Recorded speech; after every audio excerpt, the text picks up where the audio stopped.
honorato e caninana. E caninani honorato. E a honorato tem escândalo. Eu vou pedir 1000 desculpas, porque eu vou ter que me ausentar do painel com muita tristeza, porque é um grande essa mesa é uma mesa afetiva, né? A pessoa já tem uns anos que a gente vem trabalhando, eu tenho aprendido muita coisa com a professora Maria de Lu, e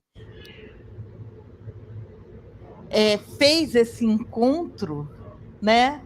Está chegando e eu não vou poder estar aqui, que foi o nosso parceiro, né? Professor Francisco Coelho, né? Mas aí eu vou passar, isso daí é só uma. Vou pedir para todo mundo chegar para frente, por favor, não sejam tímidos. Vai lá, Marco, para ele. Chegue mais para perto. Já posso começar? Não, ainda não grava ainda não, só vou fazer uma coisa aqui.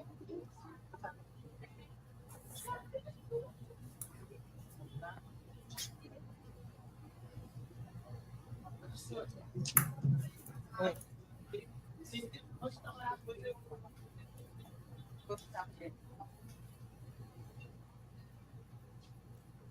Acho que eu estou louco de chão.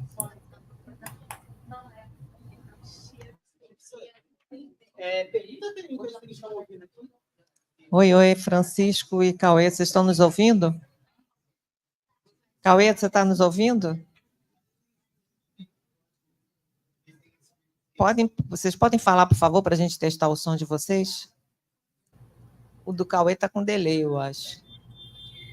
Pode falar, Francisco, para a gente ver se está...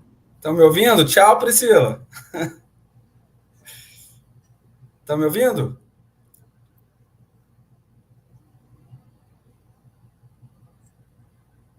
Não está, não. Não estou ouvindo nada. Francisco, eu estou te ouvindo, Francisco. Ah, bom, eu estou ouvindo você também, Cauê. Lourdes acho que não nos ouve. Não, né? agora eu estou ouvindo vocês. Ah, ótimo.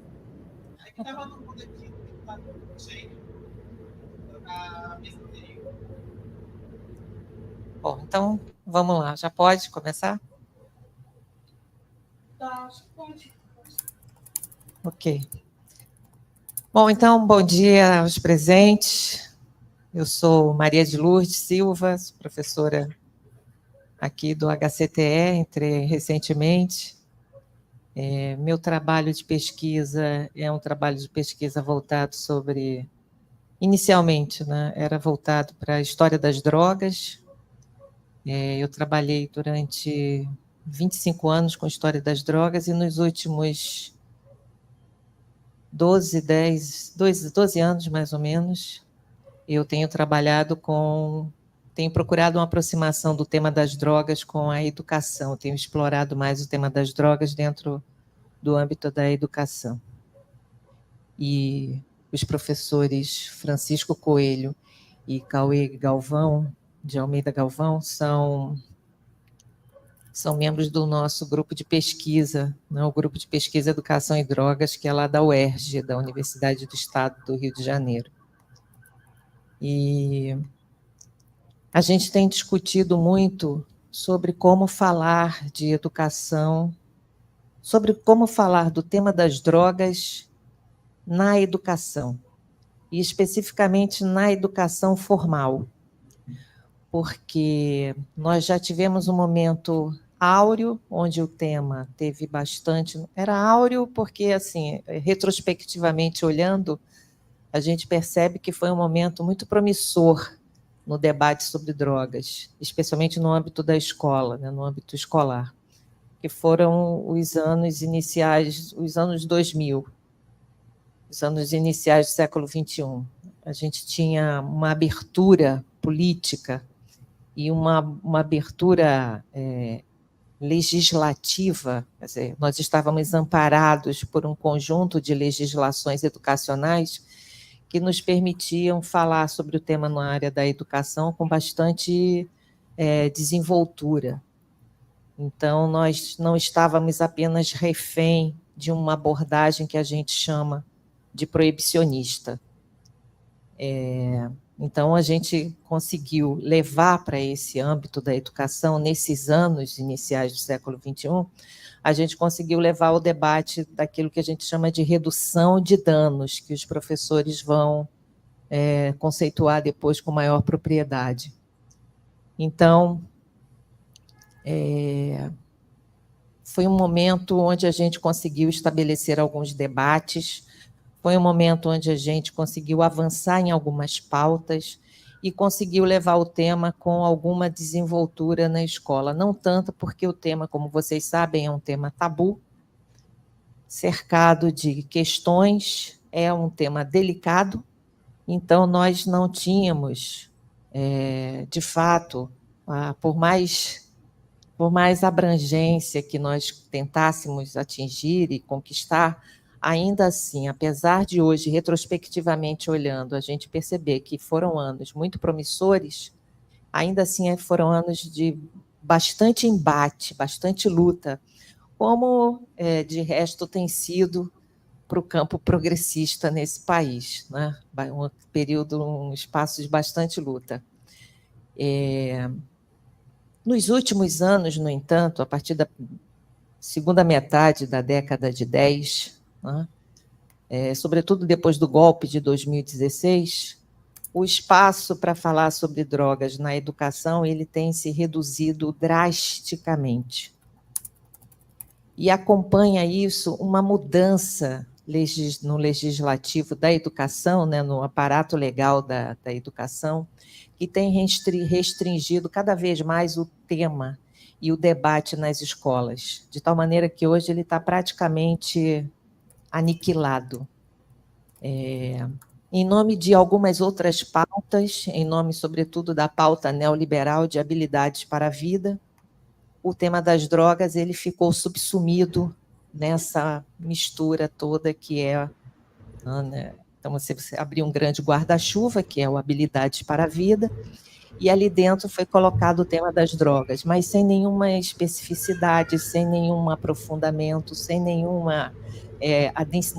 adensamento das particularidades e das circunstâncias que o tema precisa, né, que ele enseja. E isso é extremamente problemático, porque nós mal havíamos começado a conquistar um espaço dentro da educação para o debate. Mas nós mal havíamos conseguido estabelecer um contraponto com o maior programa proibicionista de combate às drogas do Brasil, que é o PROERD, da Polícia Militar. Nós mal havíamos conseguido estabelecer um contraponto com esse programa, que de lá para cá graçou assim abusivamente nos 27 estados da federação, mais o Distrito Federal, e no Rio de Janeiro. Ele é colocado como um programa obrigatório para as escolas. Então, o proibicionismo tem ganhado o debate, ele está conquistando esse debate. E o nosso grupo, ele tem empreendido um esforço enorme para assegurar um espaço de debate dentro da escola, assegurar o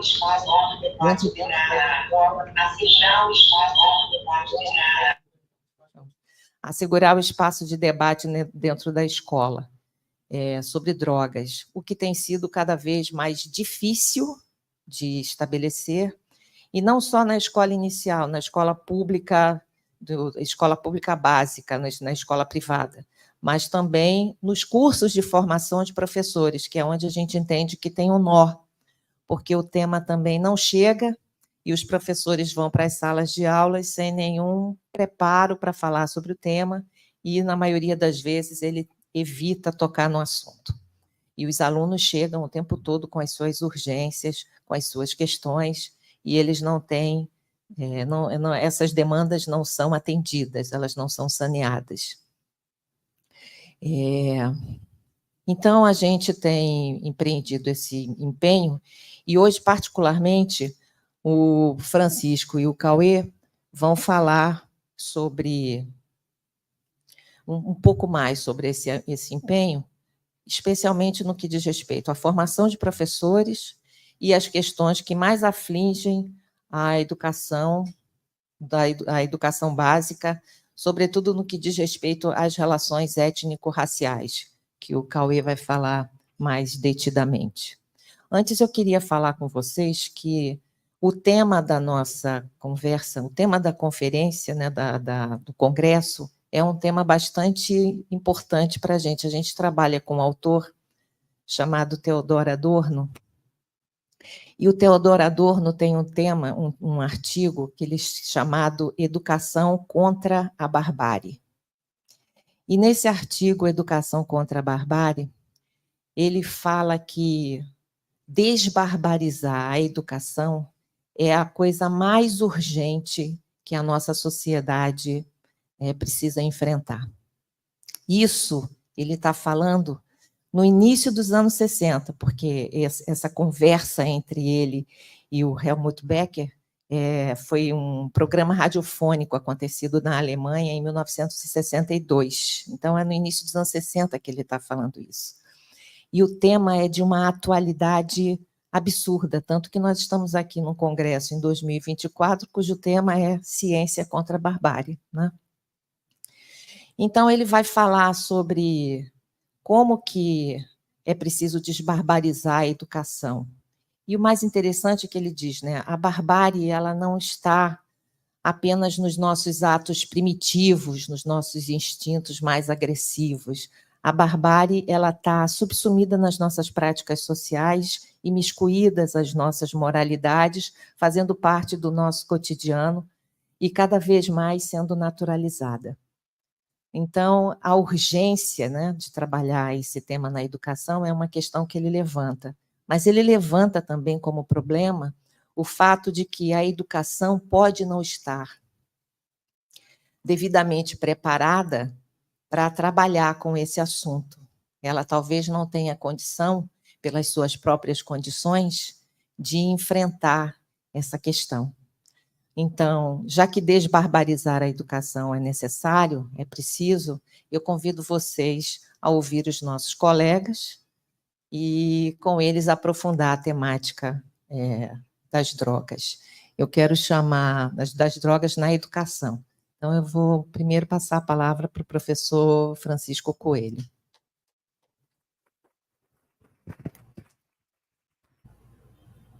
Obrigado, Lourdes. Obrigado ao evento, ao Sentiaro, né, como um todo. Eu sou Francisco Coelho, sou docente da educação básica, sou gestor também, né, de uma unidade de ensino, sou pesquisador junto com a Lourdes, né, junto com o Cauê, já no GPED já tem alguns anos, e trabalho no programa de pós-graduação em ensino de biociências e saúde do IOC da Fiocruz. Enfim, acho que o Lourdes fez uma boa compilação, a apresentação, né, do temário que a gente vai trazer aqui. Espero que boas questões surjam, né? E aí entendo que essa mesa ela é não só uma mesa para a gente problematizar, mas para a gente atualizar vocês também do que a gente tem feito, né, do que a gente pensado mesmo no âmbito da divulgação da ciência, né? E a gente está vivendo uma série de momentos que não é nada novo também para a gente, né? Ultimamente, as questões vinculadas à FAPERJ aí foram outro movimento, né, que tem mostrado aí a importância da gente desconstruir e da gente desfazer toda essa conjuntura de barbárie que tem acontecido, né? Sobretudo na ótica da ciência. E quando a gente está pensando em educação para as drogas, a gente está pensando em um campo, né, que vem se consolidando também, não só com a Lourdes, comigo, né, mas com o trabalho de vários pesquisadores aqui no Brasil, né, e fora. Então, acho que esse bojo inicial serve para a gente, primeiro, entender a conjuntura, né? Da onde a gente está falando, de um grupo de pesquisa que traz questões educativas e que um dos seus cernes é a formação do profissional de ensino, né? Com foco para a formação de professores. Eu sistematizei minha fala, basicamente, em duas ideias para tentar ser bem leve, né? Porque nem todo mundo bebe do tema, né? Faz esse debate. Mas eu gostaria de trazer para vocês a seguinte questão, né? como é a preparação do professor. Não vou nem usar o termo formação, vou falar do preparo, né, como um todo, na perspectiva das drogas e vou até um pouco mais, na perspectiva dos abusos, né? Eu falo de uso / abusos, né? E aí a gente vai entender não só a droga química, mas uma série de outros produtos, como que a gente chama de drogas digitais, né? Então, estou falando dos aplicativos de celular, dos jogos, né, de azar, da tecnologia em si, da ferramenta, né? E como a gente lida com toda essa conjuntura em que tudo é passível de abuso, de uso e de abuso, né? E isso perpassa o espaço da escola. A gente tem recentemente aí visto muitas notícias de proíbe ou não uso de celular na escola, né? Por que proíbe, né? Se sim, qual é a perspectiva de proibição, né? Ou de diálogo, né, com a não proibição. Então, assim, são muitas questões. E o que a gente quer aqui, em princípio, é problematizar. Então, eu vou partir de 2 falas, tá? A primeira, eu vou chamar de desafios de ordem pedagógica estrutural. Eu estou pensando no espaço da escola, como o Lourdes posicionou. Então, estou falando da escola, da sua estrutura, da sua hierarquia, e como essas ideias circulam aí, e o que ela traz, né, de novo para a gente, ou de não novo, para a gente pensar esse campo da educação para as drogas. Num segundo momento, eu vou falar um pouquinho dos desafios de ordem intelectual metodológica, ou seja, que ideologias, né, que referenciais circulam também no âmbito da educação, dentro ou fora da escola, que alimentam um pouco o que a gente quer trazer para vocês, né? Para, no fundo, a gente pensar no preparo desse professor. E eu vou extravasar um pouco, então não vou me deter só a falar do professor, mas do profissional de educação como um todo, né? Porque a gente tem vários profissionais desse na escola. O agente de leitura é um profissional da educação, é um profissional de ensino, o coordenador pedagógico, o orientador pedagógico e o próprio gestor, né? Os gestores, né, de ensino. Então, vou falar muito em profissionais de ensino, mas dando uma visibilidade maior para o professor, né? Que tem esse elo mais inicial aí com os jovens, com a juventude. Então, assim, quando eu penso em desafios, né, de ordem pedagógico-estrutural, eu estou incluindo todos esses profissionais, eu não estou incluindo só o professor. Tá? E um primeiro ponto para a gente levantar é a questão da autorização da equipe pedagógica. Né? A gente vive num sistema, numa conjuntura neoliberal, né, com todo o investimento e estímulo ao capital, à apropriação, ao consumo, né? E, ao mesmo tempo, a gente vive uma série de demandas de barbárie em que a gente tem a intenção maior, pensando no âmbito da educação para as drogas, em desconstruir, em desfazer mesmo, né, essa tessitura de guerra, de violência, né, de equívocos, de fake news, que muitas vezes impedem muito mais a compreensão do fenômeno, né, na escola, no ambiente escolar, do que propriamente agrega, né, e problematiza no sentido da gente resolver problemas. Trocando em miúdos, né, a desconstrução das falácias, né, e as falácias elas entram e saem do espaço escolar com muita facilidade, com muita flexibilidade, inclusive. Então, acho que um primeiro ponto, e aí eu vou trazer um documento especial para a gente, né, embora a gente ele não esteja em voga hoje, mas os parâmetros curriculares, né, de saúde, que foram publicados lá na década de 90, especificamente em 97, foram publicados em 98, quando os PCNs eles trazem uma perspectiva interessante, né, ainda dentro de um contexto de proibição, o Lourdes, né, colocou esse contexto aí, por exemplo, o PROERD, né? PROERD é um dos investimentos da Polícia Militar, que ele é todo debruçado numa política de ataque, né, às drogas, de guerra às drogas norte-americana, né, que tem lá o seu berço desde a lei seca norte-americana, e toda essa produção de tecnologia, de ensino, ela vem copiada dos norte-americanos, né? Isso desde a década de 60, 70, né?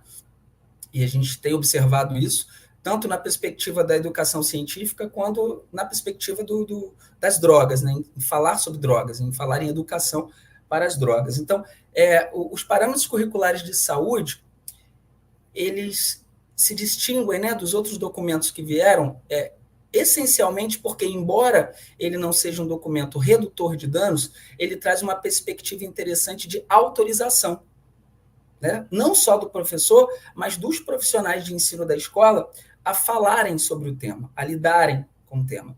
E isso antecede a lei de 2006, né, do CISNAD, né, de política de drogas, em que a gente tem uma marcação interessante ao destacar a importância de falar sobre educação para as drogas em diferentes níveis e modalidades de ensino. E a gente não está falando só da educação básica, né? Mas no cerne do ensino superior, também pós-superior, né? Que é a universidade, que é um mundo novo, né? Em que as pessoas saem do ensino médio e começam a aflorar e conhecer outras culturas, né? Começam a entrar no campo da profissionalização, e aí elas conhecem, né? Fazem novas famílias, têm contato com novas culturas. E lá nos PCNs, a gente já tinha uma certa garantia dessa flexibilidade curiosa e importante para se falar sobre drogas, né? Sobretudo no espaço escolar, que foi perdendo um pouco, né? Se a gente for comparar, por exemplo, com os temas transversais, com temas contemporâneos transversais, né? Foi marcado do último governo federal, a gente vê uma ruptura total de um pensamento flexível, de um debate mais centrado no entendimento social das drogas, né? Num apoio, né, em que a política educativa, em que o debate político ele vigora, porque ele estimula o entendimento, né? Ele estimula esse debate mais macro, né, em falar sobre drogas na escola, que não está só na égide das ciências naturais, da química ou da física. Então é uma autorização no sentido, sim, todos podemos nos qualificar e conhecer mais o tema, e levar isso para a escola para a gente tratar isso em comunidade, né? Inclusive, dentro do possível, até aproximando isso à proposta, né, do projeto político-pedagógico das escolas, né, que tem suas diferenças, né, dadas as diferenças socioculturais, né, a heterogeneidade, né, das escolas. Então, esse ponto da autorização a gente perdeu bastante, né? E aí já entra no segundo ponto. Esse segundo ponto seria exatamente visões gerenciais e ideologias, né, que são marcadas ali na equipe pedagógica. E aí tem um ponto interessante, notem que eu não estou falando de novo só do professor, eu estou falando da equipe pedagógica como um todo. O que eu quero chamar de visão gerencial? É a forma que alguns gestores, né, que alguns coordenadores, orientadores educacionais têm a aversão à ideia de falar sobre drogas na escola pode não ser algo interessante. E é esse choque da família, e às vezes até com a gestão, né, seja do município, da Secretaria de Educação, ou a gestão estadual, né? E aí, essas questões gerenciais, elas são importantes porque elas não são só administrativas, né? E aí vou falar enquanto gestor, né, nessa ocasião. Quando se chega a alguns temas, chegam para a gestão, né, ou para a coordenação, e os professores da formação continuada, né, nas formações que a gente vem desenvolvendo, a gente tem a gente escuta muitos profissionais falando, mas eu tento fazer esse plano de curso, eu tento fazer essa ação educativa, mas a minha coordenadora falou que esse não é um bom tema para eu trabalhar nessa ocasião, né? E alguns são até generosos em falar nessa ocasião, né? Não limitando o tema para uma outra abordagem futura. Mas isso é de muita frequência, quando a gente recebe o comunicado dos professores, e a gente tem dados concretos, né? Inclusive a minha tese de doutorado trouxe bastante isso, em 2018 e 2019, da recusa que alguns profissionais tinham de fazer as atividades de intervenção do curso, porque não era autorizado esse tipo de trabalho. Essa era a fala, né? Então, é uma coisa que de 2018 e 2019 não sofreu muita mudança, né? Nas formações que a gente tem, tanto online quanto presenciais, a gente percebe isso, né? Isso é forte, isso chega para a gente, né, com uma potência enorme, e isso gera uma angústia do profissional, às vezes, não entender, né? Se a gente está falando tanto em autorizar o profissional, por que essa recusa? E aí é toda a dimensão política, né, que já cabe no terceiro ponto que eu quero trazer, que é a escassez mesmo de um trabalho de análise, de um trabalho analítico, de um trabalho colaborativo nas escolas, tá? Isso é outra questão bem forte, né, bem potente dos professores, quando além deles se questionarem, né, não só a dificuldade dessa visão gerencial da escola em marcar alguns temas que têm que ser tratados ou não, mas, ao mesmo tempo, da dificuldade que eles têm, não só de conceber o tema, mas de orientar, né, que esses temas aconteçam. E aí eu estou falando do próprio trabalho colaborativo, interdisciplinar, dentro da própria escola. Então, percebam, o trabalho colaborativo, a dificuldade do profissional desenvolver trabalhos em colaboração com outros professores de outra disciplina, tá? Ou até com a equipe diretiva da escola, né? Eu falo da autorização, né, numa primeira instância, é toda uma dificuldade de caráter educativo, que antes da gente pensar em educação para as drogas, a gente tem que pensar na dinâmica da escola, né? Então, a escola hoje, vou assim pontuar, né? E a gestão, a equipe diretiva tem todo um potencial para essa decisão, que assim, o fato é, alguns temas entram na escola e outros não, tá? Isso está posto, isso a gente percebe na fala dos professores, e a questão é, como lidar com esse tipo de desafio, né? Como lidar com o desafio de autorizar o profissional se na dinâmica e na estrutura da própria escola o tema tem dificuldade de entrar. E aí a gente tem muitas justificativas. Acho que a mais comum, né, e que acho que a gente pode perceber com mais facilidade, é a ideia de que falar sobre drogas está vinculada à apologia. Então, assim, é melhor evitar falar sobre isso porque eu posso estimular um uso, né? Então, essas falácias, né, essa forma de pensar, ela está muito enraizada numa ideia de proibição, né? Numa guerra de que drogas, ela é um grande problema falar de drogas na escola, porque se eu falo de drogas, eu facilito o uso, né? A gente sabe que as pesquisas mostram que isso não acontece, que são falácias, né? Pelo contrário, o que a gente tem feito e percebido é que quanto mais uma escola ela avança nesse tipo de debate, ela desenvolve não só um trabalho, né, cidadão, um trabalho político, né, educativo, mas ao mesmo tempo ela prepara os jovens para refletir sobre diferentes mazelas e questões sociais, né? A questão das drogas é apenas uma delas, né? A gente pode falar da violência, do bullying, né? Do uso abusivo das drogas digitais, como são, né, as tecnologias, o celular, os aplicativos, né? Os jogos de aposta, né? Porque quando a gente liga a televisão, sobretudo no horário comercial de jogos, não sei se vocês já tiveram a curiosidade de avaliar, mas nessa última semana eu contei 10 propagandas de jogos de bet no intervalo dos jogos, né? E eu estou falando de 10, naquele interstício ali das propagandas. E isso diz bastante coisa para a gente, tá? E aí eu falo no âmbito das drogas digitais, mas como que fica esse debate das drogas digitais na escola, né? Falar sobre tecnologia fica um pouco mais fácil, mas por que falar sobre drogas químicas é tão doloroso, né? É tão difícil e, por vezes, é recusado pela própria equipe de gerenciamento? Por causa, principalmente, dessa gestão, né, da apologia. Então, assim, falar sobre drogas pode ser apologia, os pais podem não gostar. E aí isso remete ao primeiro ponto que eu trouxe. Como autorizar uma equipe pedagógica a lidar sobre o tema se faltam saberes essenciais do campo de educação para as drogas para a gente discutir, problematizar e levar à frente dentro de uma unidade de ensino? Então, é um binômio mesmo, né? Ao mesmo tempo que a gente está pensando em autorizar esse professor, né? Como que a gente autoriza um profissional se há recusas, antes mesmo que o tema penetre no espaço da escola? Então, assim, são questões aí que eu já abro esse primeiro momento. Então, eu estou falando de desafios de ordem pedagógica e estrutural, ou seja, a formação da equipe pedagógica. E por que eu pontuo essa fala? Porque não adianta só pensar na formação dos professores, né? De forma, por vezes, até leviana e ingênua, achando que assim, o professor se interessa pelo tema, quer fazer um trabalho, ele se qualifica.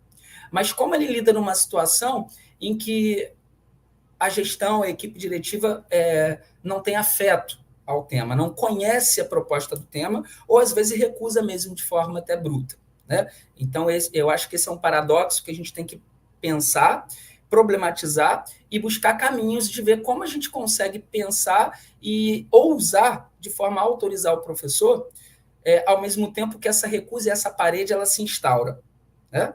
E eu não estou falando só em escolas privadas, eu estou falando da escola pública, né? Que é a maioria dos profissionais que a gente assiste.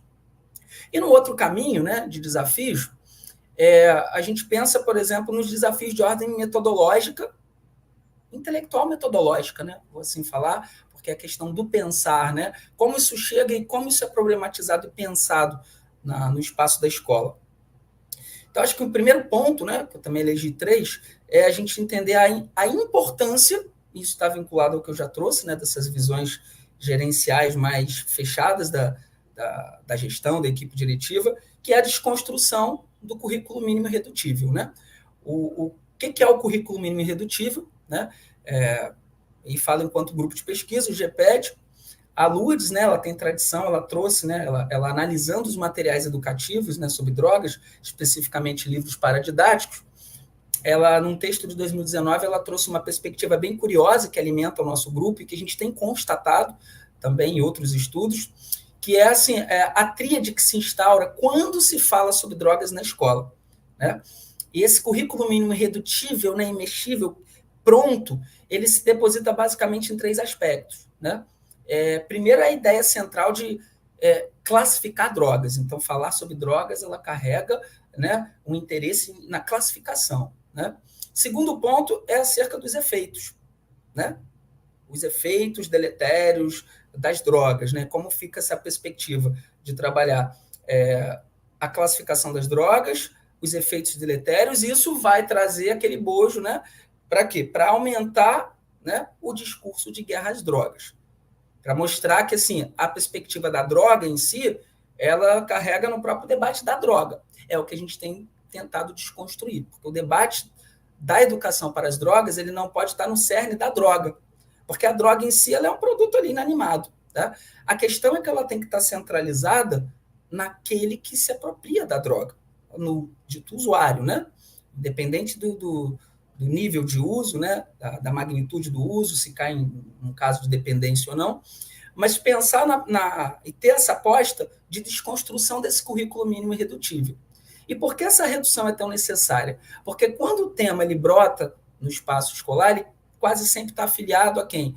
Ao professor das áreas biológicas, né? Ou da química, sempre no bojo das ciências da natureza, né? Algo que os parâmetros curriculares lá da década de 80 já trazia. Bom, olha, gente, falar sobre drogas não é uma perspectiva só, né, do profissional da saúde, né? E a gente tem notado isso, né? À medida que a gente avalia documentos, né, de décadas diferentes, né, a gente tem percebido como esse discurso, né, potente do proibicionismo, ele tem se alastrado até hoje e ele tem ficado muito, muito forte, né? Então, é o poderio mesmo do proibicionismo. E como o debate das drogas ele quase sempre é pautado no efeito, na substância, na malicitude, né? Como que fica esse tipo de debate na escola básica, né? Então, a desconstrução desse currículo mínimo irredutível é um dos primeiros caminhos. Né? Caminho para quê? Para a gente pensar que o debate sobre drogas ele não pode estar só na égide da saúde, tá? De forma maniqueísta, bem, mal. Mas existem interações, interseções, tá? Sobretudo com o diálogo com as ciências humanas, e que a gente sente muita fragilidade, sobretudo nos discursos dos profissionais, né?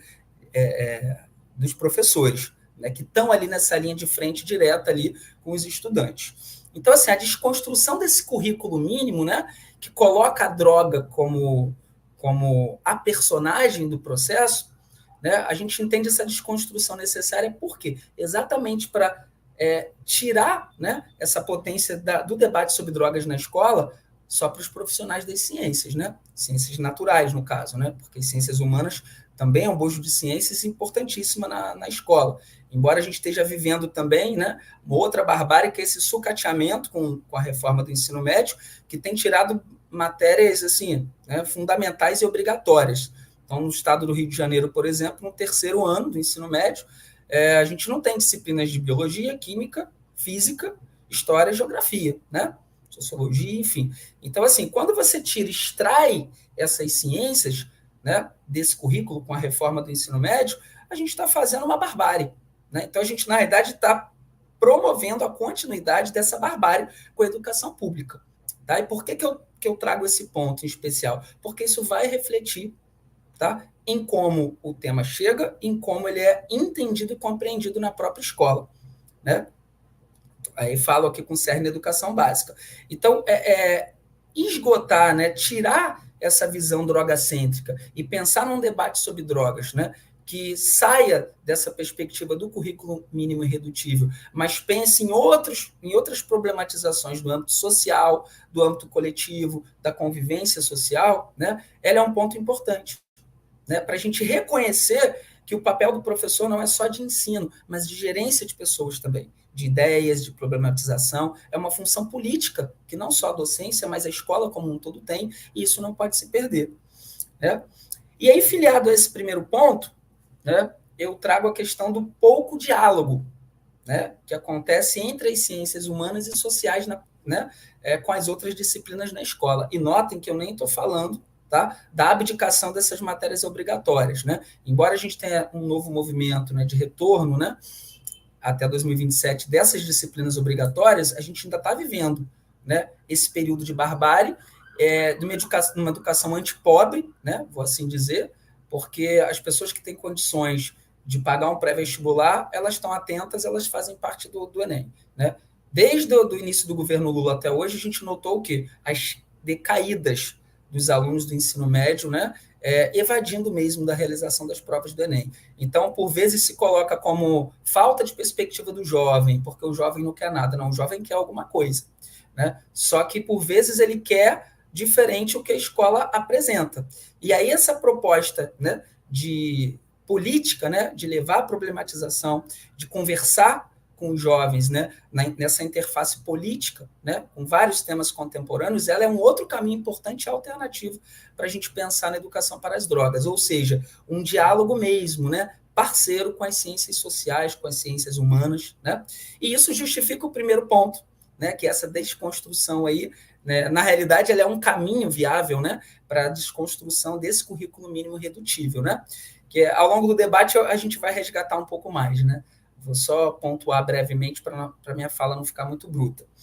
Então, tirar essa égide da saúde, né, entender que as questões sobre drogas não são só questões de saúde, mas são questões de educação como um todo, né. Então, estimular esse diálogo entre as ciências humanas e sociais, ela é fundamental, né. E um terceiro ponto, que é exatamente o pensar menos na ótica da proibição e pensar mais numa ótica de compreensão mais flexível do debate sobre drogas. É o que eu coloquei antes. Né? Se a gente está pensando em autorizar o professor, mas ao mesmo tempo a gente encontra dificuldades para que esse professor ele leve o tema para a escola, a gente tem um paradoxo aí. Né? Então, se a gente está pensando que a gente tem uma conjuntura, um conjunto de fatores de ordem pedagógica e estrutural, mas que, ao mesmo tempo, eles são explicados e amparados pelo que eu estou tentando trazer desse desafio de ordem intelectual metodológica, tá? Que está, basicamente, né, no berço do proibicionismo. Então, a gente, há pouco tempo, né, marcou 100 anos de política proibicionista no Brasil. Né? Uma política que ela tem respingos diversos no campo da educação para as drogas. Por quê? É uma política que quase sempre estimula, aliás, quase sempre não, ela tende, né, ela está inclinada a estimular as generalizações imprecisas, né? Elas botam as drogas num bojo como se tudo fosse droga, quer dizer, desconstrói inclusive a tríade, né, que o Oliver Stein traz no início do século, quando a gente pensa na ideia de que não é só falar da droga, a droga não é o problema central, tá? Mas toda a conjuntura cultural que faz parte da vida desses usuários. Né? Como eles entendem a droga? Que questões culturais fazem parte disso? Será que as drogas são iguais? Será que a gente pode generalizar o debate sobre drogas? O café tem o mesmo efeito do álcool, que tem o mesmo efeito da cocaína ou da cannabis? Né? Como isso fica, né, diante dos jovens? Mas se o professor não leva o debate para a escola, como esse debate ele surge, né, com todas essas recusas, com todas essas intempéries, com todas essas barbáries, né, seja de ordem institucional, né, seja vinda de cima para baixo das secretarias estaduais, municipais, tá? Como fica o professor, né, e a sua fragilidade, sua vulnerabilidade nesse processo de formação, né? Aliás, como fica o profissional do ensino, que por vezes quer até dar, né, quer oportunizar o trabalho, mas o coordenador acha interessante fazer, mas o gestor não acha. Né? Então, assim, pensar menos na política de proibição e pensar mais que uma política flexível ela é muito mais capaz de sensibilizar não só os professores, mas os jovens, né, para um entendimento mais social e político de uma abordagem sobre drogas, né? Pensar a educação para as drogas desconstruindo mesmo, né, a égide da saúde, entendendo, autorizando esse profissional que o debate sobre drogas ele não é uma questão de saúde exclusivamente, ele é uma questão de educação. E as questões que logram, né, no berço da saúde, elas são eminentemente questões de educação, tá? Porque elas partem da troca, da sensibilidade, da convivência, da experiência cultural entre as pessoas, ou seja, a gente está falando desses saberes que circulam, né, e que são transformados e retransformados dentro do espaço da escola, né? Então, assim, pensar nos desafios, não só na estrutura, tá? Na gestão, né? Vou falar na estrutura da gestão da escola, né? Incluindo a orientação, né? Os outros profissionais de apoio. E pensar nesses desafios de ordem metodológica só mostram para a gente que, assim, quanto mais a gente foge de um debate mais aberto, participativo, em que troca essa experiência com jovens, com os profissionais de ensino, menos a gente avança no sucesso, no sentido da gente continuar perpetuando as políticas, né, mais violentas, mais duras, né, mais de generalizações imprecisas, como o próprio parâmetro curricular de saúde fala, lá desde 1998. Tá? Então, assim, pensar na formação, no preparo, né, do professor sobre drogas, ele caminha muito mais da gente problematizar e buscar soluções, tá? Menos soluções e mais caminhos, né? É o que a gente tem falado, né, e fala nas formações, é importante pensar em caminhos possíveis, entendendo que a realidade das drogas nas escolas, elas não são iguais, tá? E o processo de qualificação do professor, ele é fundamental, a gente tem linhas de qualificação, eu falo algumas no momento do debate, mas não esquecer que a questão do debate da formação de professores, ela não pode vir da saúde, ela tem que dialogar, ela pode até conversar com a saúde, mas ela tem que vir num preparo da educação, tá? Das pessoas que falam, que pensam, né, que estão discutindo a perspectiva educativa, né? E falo não só dentro da escola, mas fora. E, ao mesmo tempo, entender todo esse desafio intelectual metodológico de desconstruir mesmo, né, a ideia de que a corrente de proibição é a corrente mais funcional para se pensar num preparo, né, num caminho de cuidado, num caminho de educação para a longevidade, para o bem-estar, para o mercado de trabalho, né? Então, essa desconstrução desse alinhamento de proibição, ele, para a gente, né, tem se mostrado um caminho muito mais eficiente no sentido que ele facilita, né, no âmbito da facilitação da própria entrada na escola, tá? Ele dialoga muito mais com os saberes, né, das pessoas que estão envolvidas ali, né? Diferente de uma perspectiva de opressão, de uma perspectiva de classificação, em que a preocupação em classificar as drogas ou dizer para os jovens, né, ou para a comunidade escolar que drogas fazem mal, drogas matam, ela está muito mais... ela vem à frente, né, ela está muito mais legitimada do que a ideia de entender que todos somos seres humanos e as relações com as drogas, elas são historicamente construídas, elas são seculares, e as pessoas precisam trocar esse tipo de experiência, precisam ter um posicionamento de ordem política, mas problematizadora, né? Para que a gente, de fato, atinja uma educação para as drogas que desconstrua todo esse processo de violência, esse processo de generalização imprecisa, esse processo de ataque ao professor que tenta levar o tema, né, de forma mais flexível na escola. Tá? Então, eu quis trazer para vocês esses dois alinhamentos, né, quando a gente fala do preparo do professor, né, tangendo não só a questão pedagógica, mas também a questão de referencial, né, a questão metodológica aí do que entra, né, do que consegue, na realidade, entrar na escola, e como isso está diretamente ligado ao trabalho da equipe diretiva, né? Para finalizar, eu queria trazer uma fala interessante de uma formação que a gente fez, uma formação remota em um município, né, do interior do estado, em que, nessa ocasião, entra um gestor, né?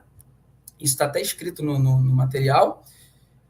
Entra um gestor e ele tem uma fala e todo mundo ali naquele espaço fica calado. Quando o gestor sai, as pessoas começam a falar coisas que não fazem sentido ao que o gestor colocou. Por exemplo, as ousadias, as dificuldades, né? essa interface de proibição, né? Não, mas eu quero desenvolver uma coisa, mas não deu para fazer porque nessa ocasião a escola não permitiu, né? Então são coisas nebulosas, né? Que caminham para o movimento de barbárie, aliás, uma perpetuação da barbárie, porque a barbárie, né, sobretudo no âmbito da educação para as drogas, ela sempre existiu porque ela é alinhada ao proibicionismo, então já em si ela está alinhada a uma visão, né, de desqualificação de qualquer outro pensamento ou teoria que seja flexível, tá? E entenda que o debate sobre drogas ele tem que ser não direcionado para o educador ou para a escola, mas ele tem que ser construído, tá? Então acho que o desafio da gente aqui é a gente sempre pensar que o debate de educação para as drogas ele pode ser unilateral, tá? Ele não pode ser prescrito, ele tem que ser construído, problematizado dentro de cada unidade escolar. E por isso os debates, né, até para a construção do projeto político-pedagógico são importantes, onde vários desses temas que são cruciais e importantes, eles podem ser marcados e chancelados na escola e na comunidade escolar, né? Agora, eu vou ficar por aqui, porque o Cauê vai trazer um recorte também étnico-racial, e depois eu quero pegar alguns pontos, tá, que estão vinculados a essa questão gerencial que eu trouxe aqui da gestão na unidade de ensino.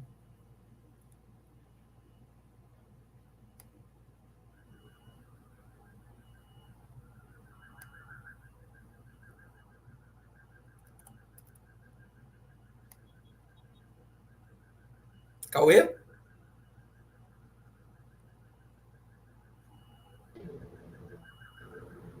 Oi, Francisco, escuta?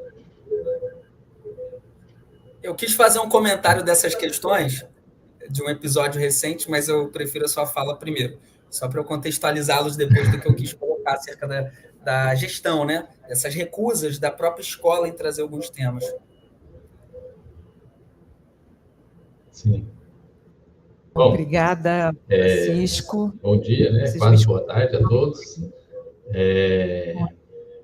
Eu me chamo Cauê Almeida Galvão. Lourdes, acho que Lourdes quer falar. Oi, então. Não, você já começou, então vai lá. É que deu um delay, Lourdes. Acho que deu um delay aqui para a gente. Deu sim, deu sim. Pode continuar, Cauê.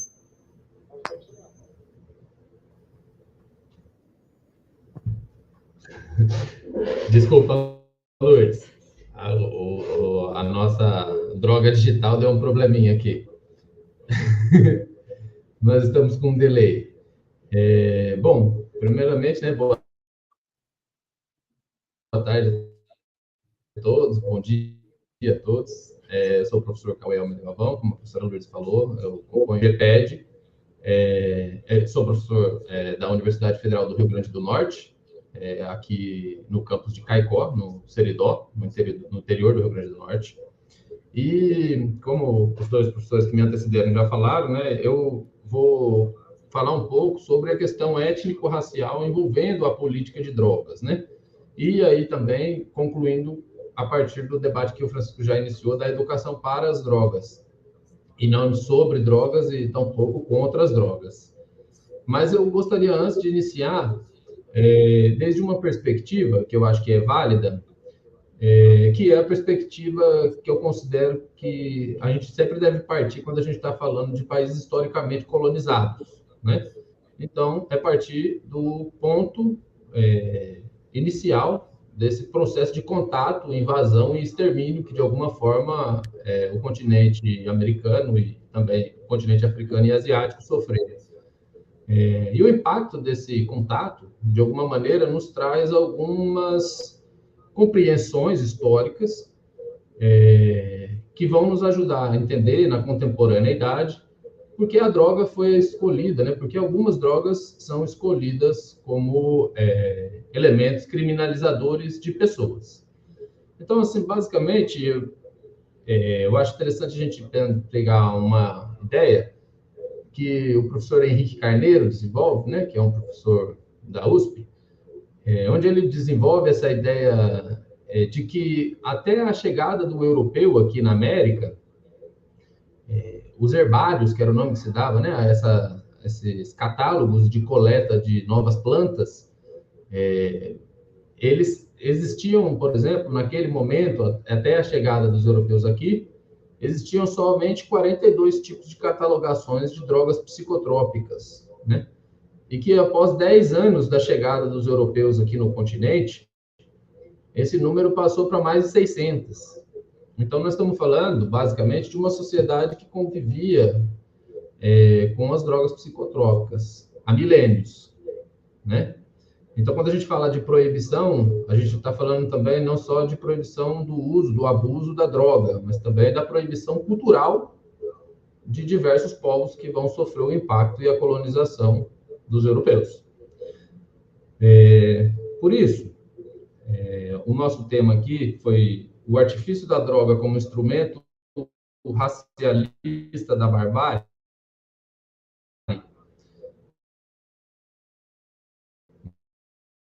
né, na política de drogas. Aqui nós entendemos, com a história, claro, do Adorno, mas também a barbárie, compreendendo ela como a negação de si mesmo e também da sua própria realidade, que é basicamente esse processo que eu coloquei para vocês inicial, mas que também vai ocorrer de forma sequencial no tempo histórico, desde o processo de invasão.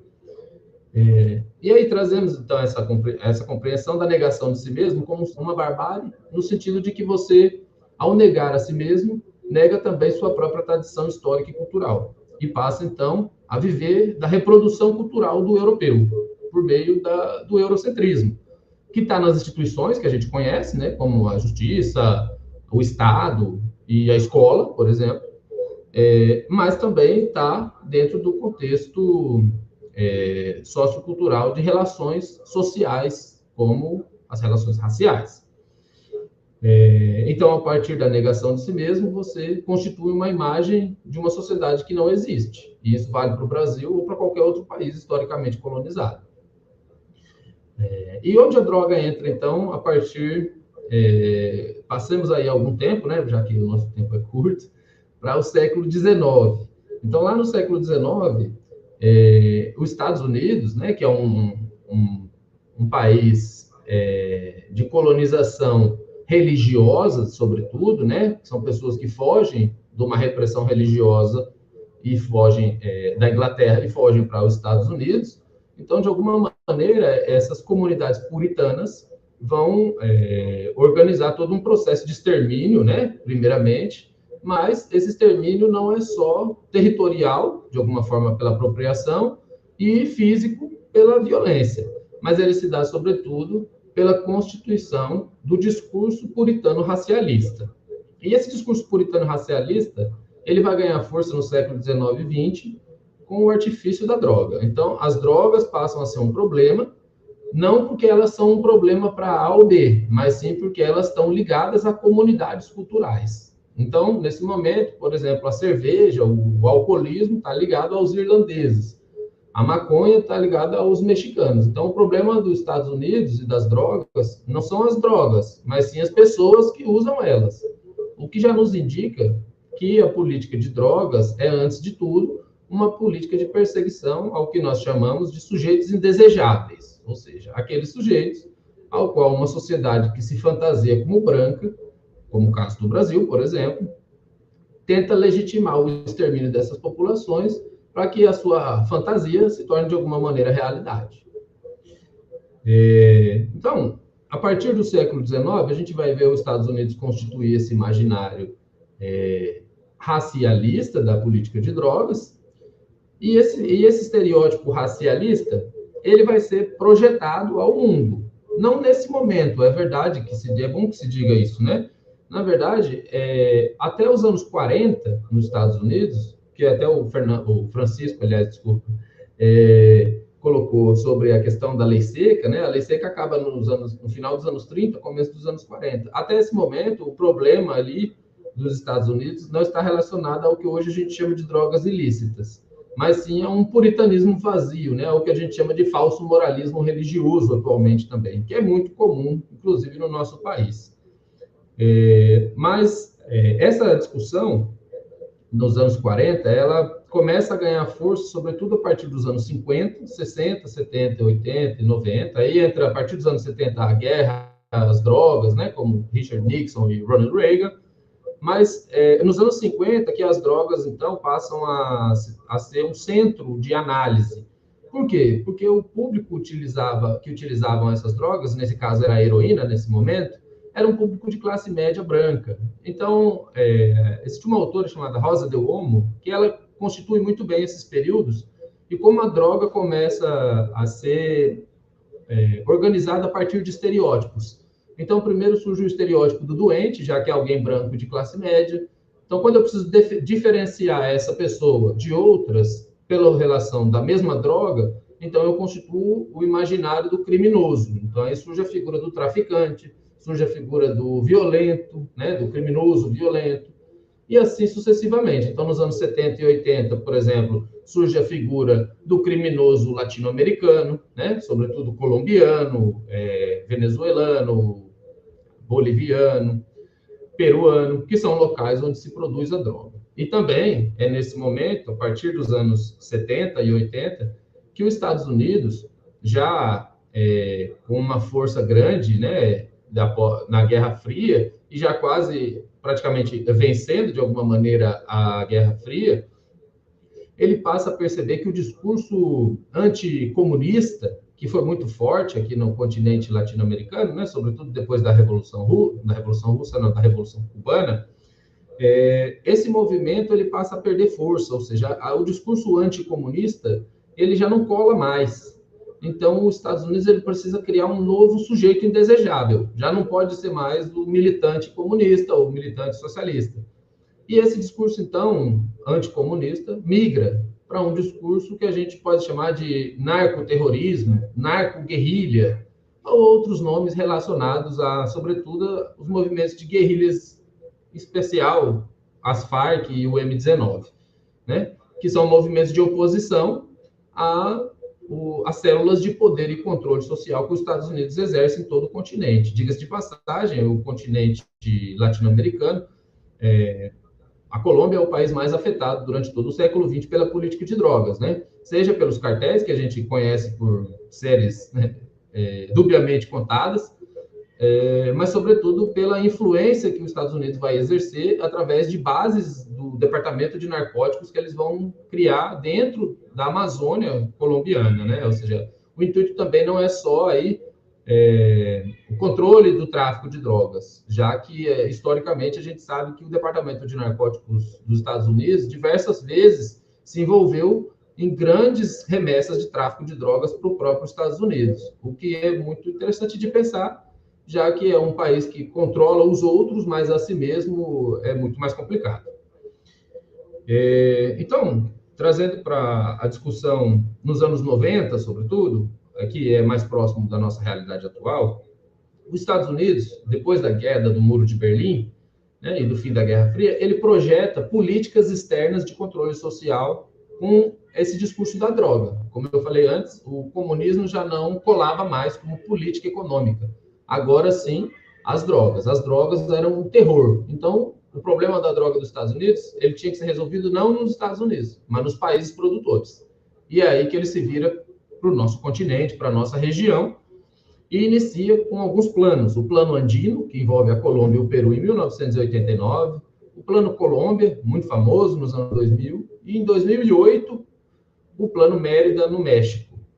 Nenhum desses planos resolveu o problema da guerra às drogas. Ao contrário, ampliou eles e até deixou com que eles tivessem ainda mais organização financeira, porque vale lembrar, né, o tráfico de drogas, diferente do que se deseja construir, não é feito pelas pessoas que moram nas periferias, ele é feito por pessoas influentes, como políticos, delegados de polícia, juízes, né? Então, é interessante ressaltar isso, para que fique mais claro também, entender por que essas políticas de proibicionismo, antidrogas, elas, de alguma maneira, proíbem as pessoas e não as coisas, ou drogas, nesse caso, né, ou objetos. E aí, para que eu possa também fazer uma conclusão, trazendo para a nossa realidade histórica brasileira e latino-americana em geral, são dois pontos que eu considero que são válidos da gente discutir enquanto educação, enquanto professores, enquanto formação de professores, no âmbito da educação étnico-racial. O primeiro, e que é central, é que a política de guerra às drogas, ela não é uma política contra o uso e abuso de qualquer droga que seja. Na realidade, toda vez que a gente fala que existe uma guerra às drogas, a gente está dizendo que existe uma guerra a alguma coisa. E isso não existe na realidade materializada. Você não faz guerra contra um cinzeiro, contra o caixa eletrônico do banco. Você faz guerra contra pessoas, contra nações, contra países, né? Então, assim, quando você fala sobre guerra às drogas, e você olha para a realidade e vê que o contexto das drogas, apesar de afetar toda a sociedade, ele está geolocalizado nas periferias de todo o planeta, de alguma maneira, a gente está falando, então, de uma guerra aos pobres, né? Ou seja, é a guerra aos pobres usando de artifício as drogas. E aí vem uma discussão que é necessária, que se as drogas fossem legalizadas, esse problema seria solucionado ou o Estado criaria outros artifícios para legitimar esse extermínio desses sujeitos indesejáveis? Porque o principal aspecto aqui está relacionado à educação, que inclui a educação para as drogas, mas a uma educação crítica e, sobretudo, atualmente, no século XXI, descolonizada. Nós precisamos desprender dos nossos olhares eurocêntricos, ao qual a gente foi induzido a ver o mundo. Então, a gente aprende a ver o mundo com o olhar de um europeu branco, mas a maior parte de nós não é esse europeu branco, e nem nunca vai ser. Então, a realidade, a educação, ela sofre uma problemática dupla no século XXI. Uma é o desinteresse pela lógica da modernidade eurocêntrica que a gente conta há quase 50 anos na escola, sobretudo no ensino de história, que é o meu caso, que eu sou professor de história e trabalho na formação de professores. E também, né, compreender que essa educação descolonizada, ela parte da compreensão, como eu falei lá no início, de que a nossa história é muito mais antiga do que a chegada e invasão desses europeus aqui. E que a nossa relação com as drogas é milenar. Ela não é uma relação que inicia com a chegada do europeu e depois a proibição entra aqui como se fosse uma problemática social. Isso nós não estamos negando aqui que existe uma problemática social do abuso de drogas, mas o que a gente está afirmando aqui é que a problemática das drogas, da guerra às drogas, a política que surge para essa discussão sobre as drogas, ela está pautada numa realidade inexistente. Ela está pautada numa realidade de caça a um produto.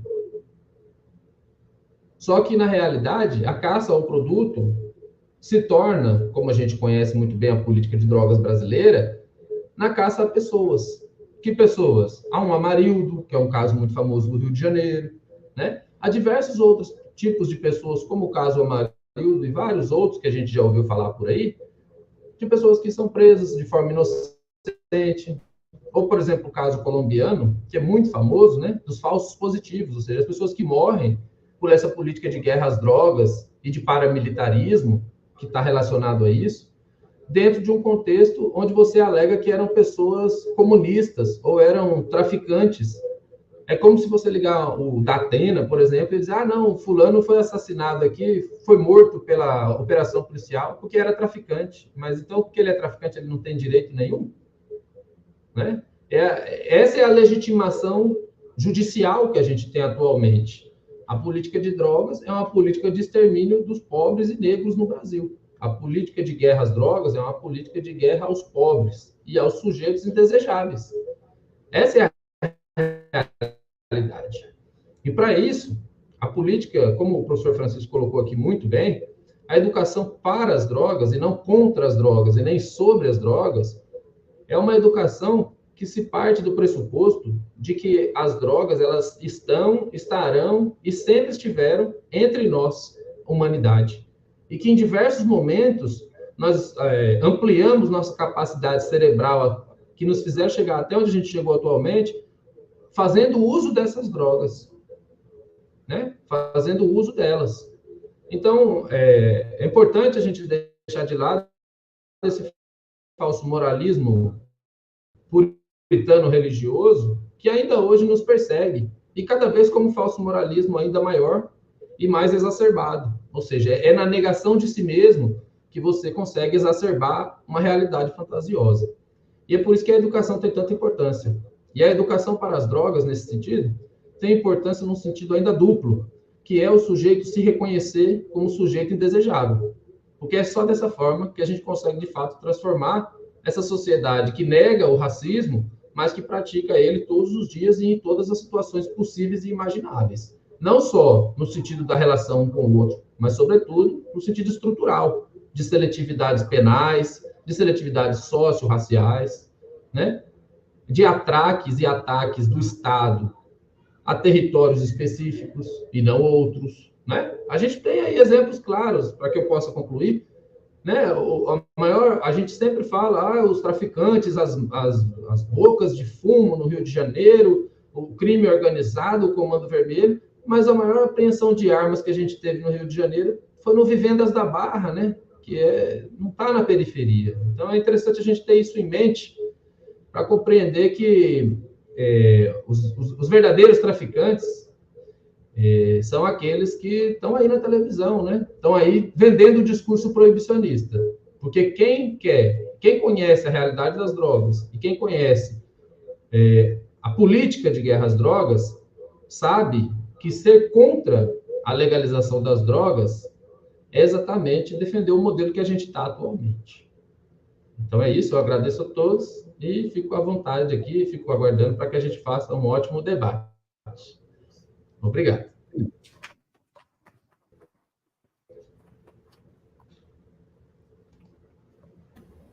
Obrigada, Cauê,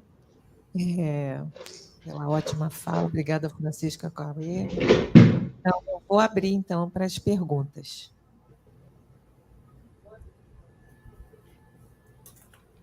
Vou passar o microfone para a professora. Obrigada, Lourdes. Obrigada por ter trazido esse tema, tá? Eu estou até, assim, com dificuldade. Tiago, você consegue pôr eles ali para eu ver? Está muito difícil falar, sabe? Eu estou completamente, sei lá, nem sei dizer. É muito difícil, eu não entendo nada desse tema, eu gostaria de entender mais. Mas eu vivo esse tema como mãe, como professora, como habitante da cidade. Eu queria contar para vocês uma experiência que eu tive. Eu estava assistindo, participando de uma roda de capoeira ali no metrô, não sei se vocês conhecem o Rio, no metrô de Botafogo. A roda estava acontecendo e entrou uma pessoa da rua segurando uma garrafa de caninha, sabe? Entrou na roda. E naquele momento que a pessoa entrou, os participantes da roda entraram num diálogo com essa pessoa, não sei dizer para você de que jeito, mas ele fazia movimentos, e a pessoa que pegou para jogar com ele fazia movimentos, não era capoeira, não eram os movimentos tradicionais da capoeira, era um diálogo que aconteceu naquele momento ali.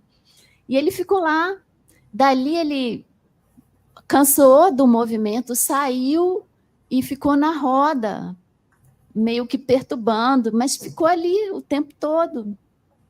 E depois, ao longo do tempo que eu acompanhei essa roda, mais ou menos um mês, eu vi que aquilo era uma política daquela roda.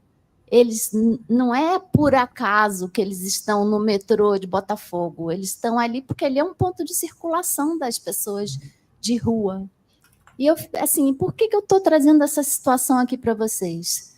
Primeiro, porque eu queria conversar com vocês sobre essas iniciativas locais, sabe? Pequenas iniciativas sobre a eficácia desse tipo de ação. E segundo, porque eu queria falar do corpo, de uma outra linguagem, para lidar com essa questão da droga, que seja pelo corpo. Porque ali era só o corpo que falava, entendeu? É mais ou menos isso. Desculpa se eu estou tirando do propósito, mas foi isso que me veio à cabeça.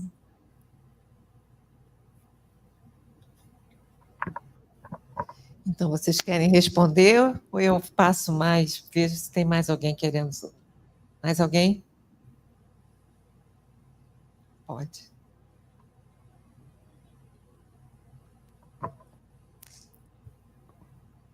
Olá, professores, tudo bom? Eu queria complementar o que a professora Isabel falou, que eu tive também uma experiência de ver ali na Lapa, nos Arcos da Lapa, um evento do Tá na Rua, em que o Pedro Cardoso fez uma performance.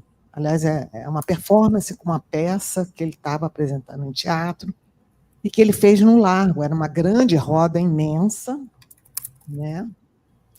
E, de repente, chega uma pessoa da rua também, que tinha bebido, uma mulher, e ela começa a entrar, porque o Pedro Cardoso foi rodando o corpo dele, porque é imenso ali, imagina os Arcos da Lapa, do lado mesmo ali, era imenso. E ele vivenciou aquela experiência da pessoa junto, e começou a fazer parte do que ele estava falando. Foi impressionante. Uma coisa assim, bastante significativa, tanto para quem estava de fora olhando, para essa pessoa que se sentiu respeitada naquele momento, e para assim, a disponibilidade do Pedro Cardoso, o ator, de entender aquele processo. E aí, completando realmente o que a professora Isabel falou, a questão do corpo é fundamental em todo esse trabalho de educação nas escolas. Eu imagino que, quando o professor falou de educação, no processo, é um braço, né? O corpo seria um braço para se levantar as questões das drogas das drogas em geral, né? Estava até conversando aqui com a Marta, porque ser obeso também é uma droga, porque é um vício, né? A gente sabe que comer excessivamente também é um vício. Então, ter um olhar para todas essas questões é fundamental. Então, é só para complementar, porque eu achei muito bom ela levantar essa questão do corpo.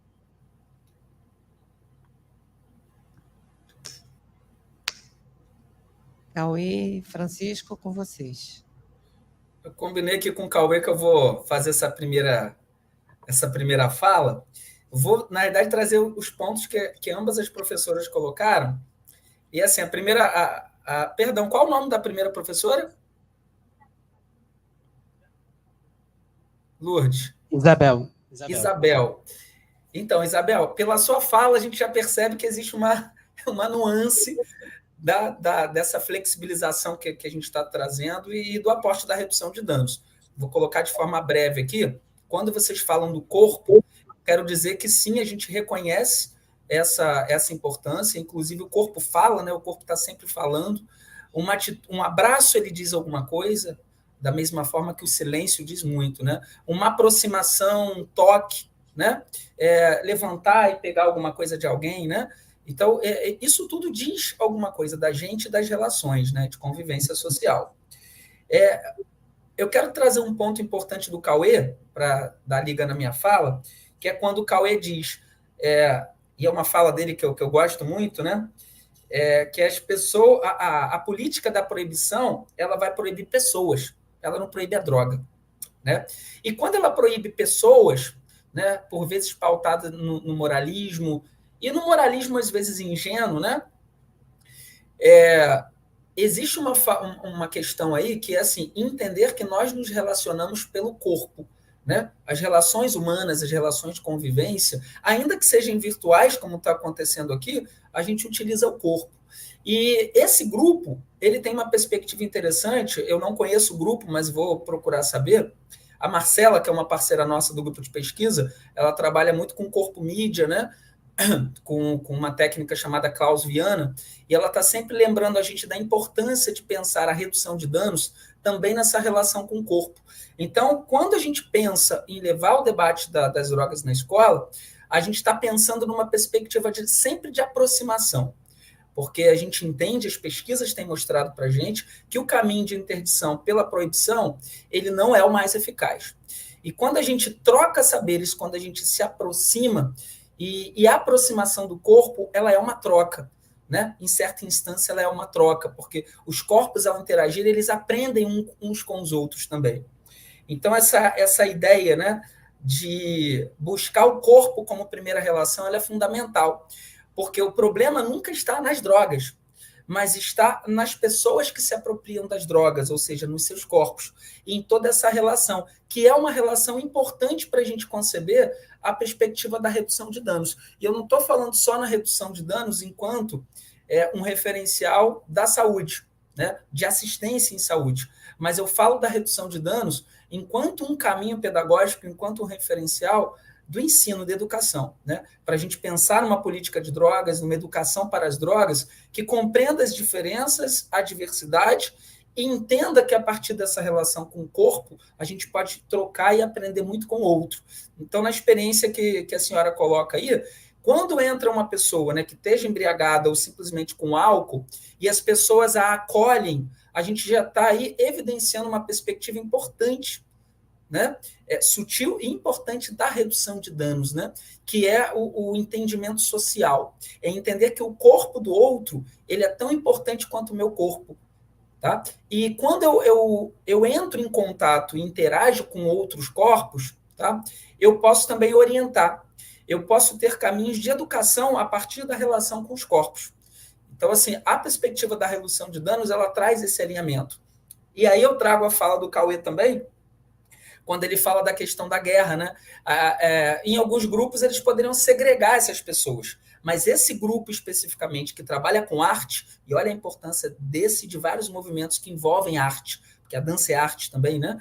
Então a gente vai pensar ali numa série de conexões que muito mais agregam e fazem essa pessoa se sentir incluída do que propriamente afastada de um debate ou de qualquer movimento de interação. Então, esse é um aporte importante da redução de danos e que a gente exatamente entende que esse é um caminho fundamental para entrar na escola, porque esse é um caminho político, essencialmente, tá? Que já mostra, já revela em si um entendimento da diversidade, né? Um entendimento da heterogeneidade, um entendimento de que somos todos corpos, e os corpos se relacionam. E aí aproveito a fala do Cauê, né? A proibição, o isolamento, a segregação, ela pune a corpos, sendo bem Foucaultiano aí. Então, ela pune corpos, né? Ela não pune as drogas. Então, no fundo, essa reprodução, né, do proibicionismo, né, essa tendência exclusivamente bárbara de pensar uma educação sobre drogas na égide da causa-efeito, do não pode, não deve, droga mata, a gente deixa de ter todo um canal de sensibilização e de conexão com o outro, que é fundamental. Tá? Então, essa é a grande centralidade da redução de danos. Ela entra na escola no intuito de aproximar pessoas, seja pelo contato físico, seja pelo debate, pela problematização, mas ela é um caminho alternativo exatamente a essa linha mais tênue e dolorosa, né, da ideia de que proibir soluciona e minimiza danos, né? Será que eu consegui dar o encaminhamento que a professora... Com certeza. Eu acho que sim, né? Eu vou fazer uma resposta, né? Eu comentar só uma questão que eu acho que passou despercebido, que é uma coisa que é importante a gente ter em mente, né? Porque quando a gente fala das drogas, sempre a gente fala do abuso de drogas, né? Como se todo uso fosse abuso, não é verdade. Mas também entender que quase sempre o problema do abuso ele não está relacionado à droga em si, mas à desigualdade social que essa pessoa está dentro do contexto. Então, esse é um fator importante de entender também, porque está relacionado ao corpo no espaço, né?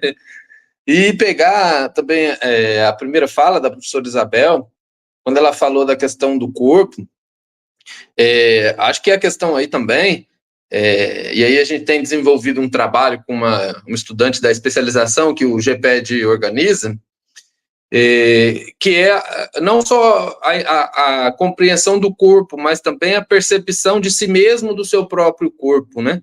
E aí eu digo nesse sentido, como o Francisco colocou, né, das pessoas que se apropriam das drogas e têm essa compreensão, mas às vezes ela nem se apropria da droga, ela se apropria não só da droga, mas também dos estereótipos que a sociedade coloca nela.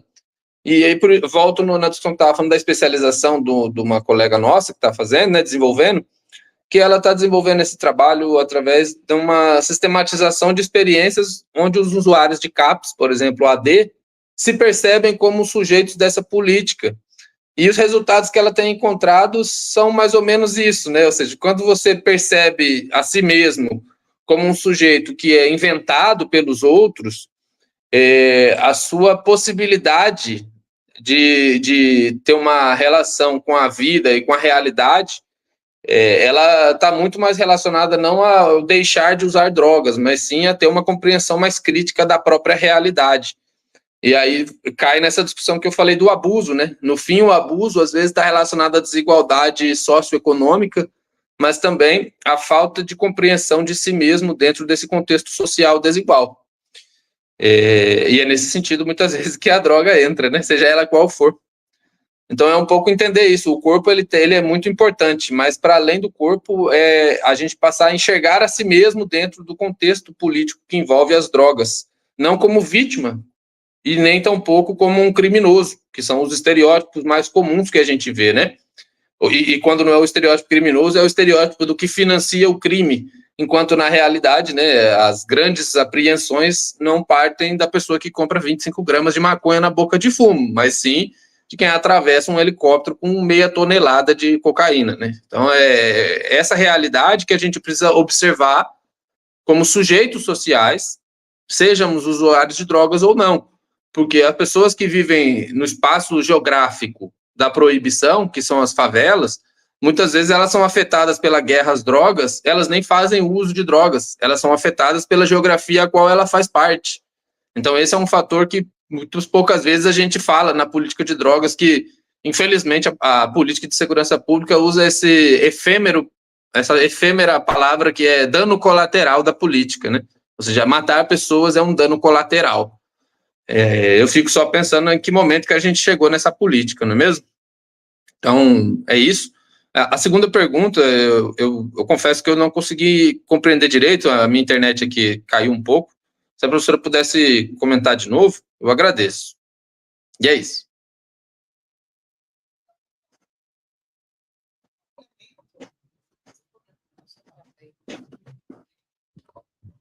Pois só um complemento e pontuando um pouquinho sobre a questão, até que foi abordada aqui mais cedo, da obesidade.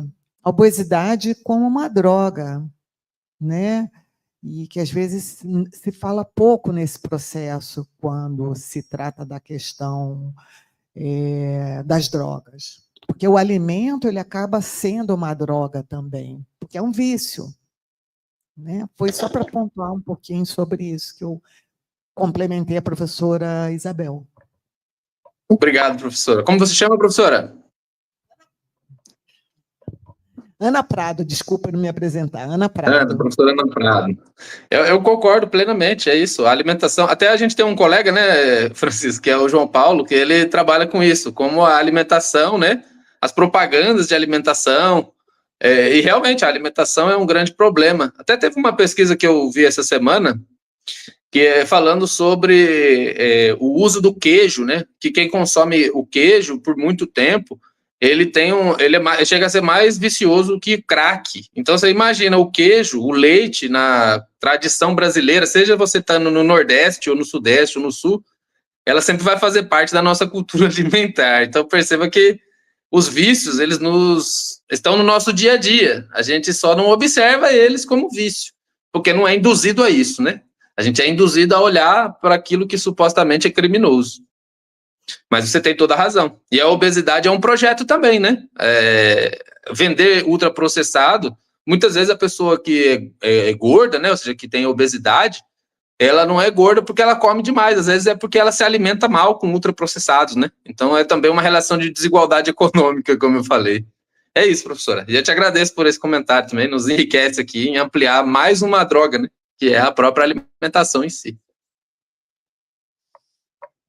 Bom, então, obrigada, Cauê, obrigada, Francisco. Eu acho que já deu a hora, né?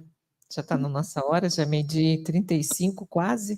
Eu acho que já deu, né? Então, Eu agradeço a todos os presentes, agradeço aos professores Cauê de Almeida Galvão e Francisco Coelho por estarem aqui com a gente, estarem aqui nesse momento com a gente, e é isso, um abraço a todos.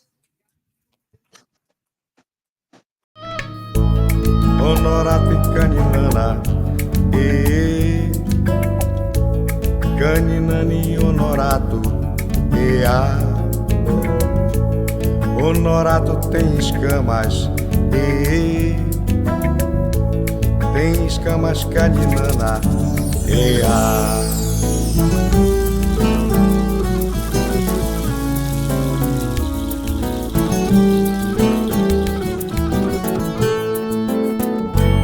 vida em forma de serpente, filhos de poto e de gente. Vida em forma de serpente, filhos de poto e de gente.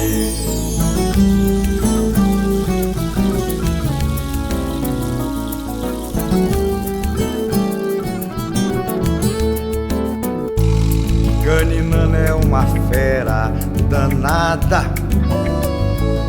e se gaba de ser cobra criada.